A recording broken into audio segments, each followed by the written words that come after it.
un fundador venerado, un hombre que llegó a estar cerca del poder en el Vaticano, pero también un depredador, un manipulador y uno de los protagonistas del mayor escándalo de la Iglesia Católica en el siglo XX.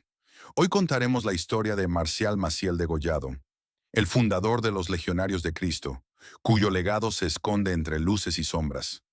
Esta es la historia de un hombre que construyó un imperio espiritual sobre los cimientos del silencio y el dolor de cientos de víctimas. Bienvenido a la ruta de los mitos, donde las sombras susurran sus historias. Prepárate, porque lo que vas a escuchar no es fácil. Los orígenes del padre Maciel nace en Cotija de La Paz, Michoacán, en 1920, en una familia profundamente católica.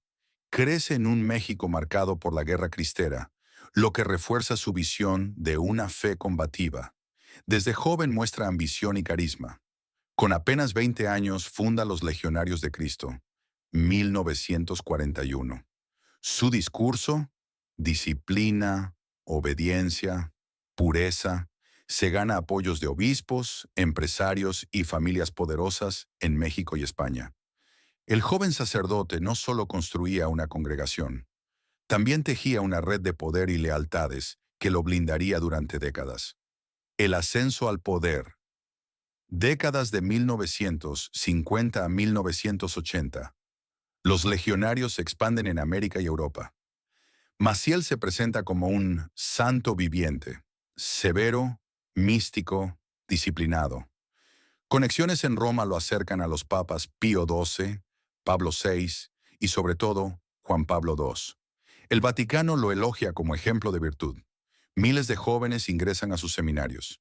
Grandes donaciones fluyen a la orden, muchas provenientes de familias adineradas de México y España.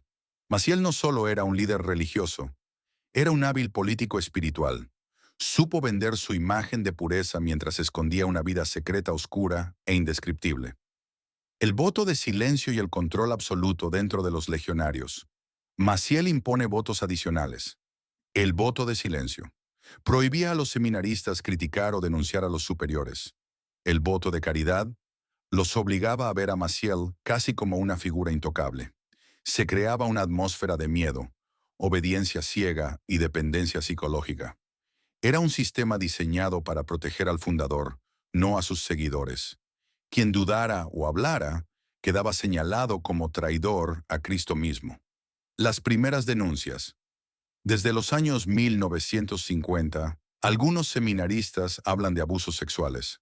Se denuncia que Maciel usaba sustancias, supuestamente por dolores crónicos, pero lo usaba también para manipular a los jóvenes. Varios exseminaristas reportan abusos cometidos bajo los efectos de sustancias. Sin embargo, la jerarquía eclesiástica protege a Maciel. Las denuncias nunca prosperan. En los 90, 8 exseminaristas rompen el silencio y llevan sus testimonios al periódico Hartford Courant, 1997. Decían: nos hacía creer que era un hombre santo, nos manipulaba psicológicamente, y cuando nos abusaba, nos decía que era una gracia de Dios. Una doble vida, hijos, parejas y más abusos. Se descubre que Maciel mantenía relaciones con varias mujeres en distintos países. Tuvo al menos 3 hijos reconocidos. Algunos también lo denunciaron por abuso. Usaba dinero de donaciones para mantener estas vidas secretas. Se documenta que llegó a acumular lujos, propiedades, viajes, cuentas secretas. Los legionarios eran entrenados para adorar al fundador, sin sospechar la magnitud de su corrupción moral.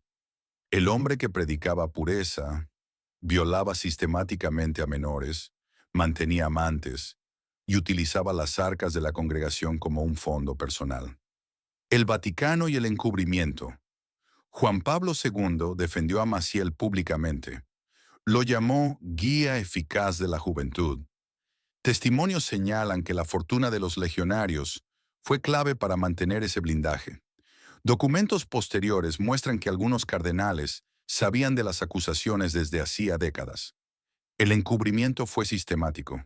Se silenciaba a víctimas, se castigaba a quienes denunciaban.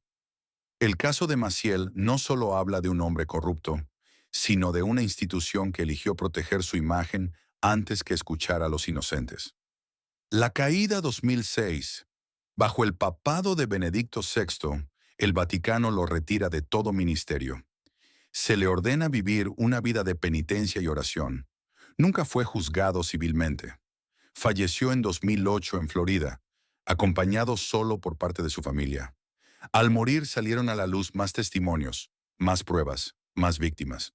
El legado y las heridas abiertas, los legionarios de Cristo siguen existiendo hoy, con más de 1000 sacerdotes. Han pedido perdón públicamente y aceptado que hubo al menos 175 víctimas identificadas de abusos de Maciel.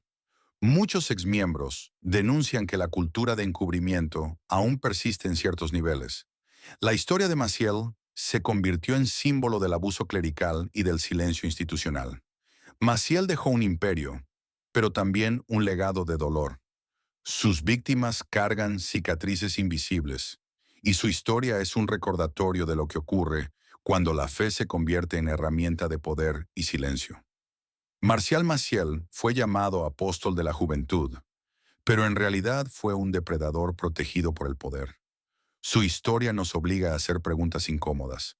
¿Cuántos más fueron encubiertos? ¿Cuántas voces aún esperan ser escuchadas? El silencio de las víctimas duró décadas, pero hoy su verdad resuena más fuerte que nunca, porque al final la verdad siempre encuentra la forma de salir a la luz. Esto fue la ruta de los mitos, donde las sombras susurran sus historias.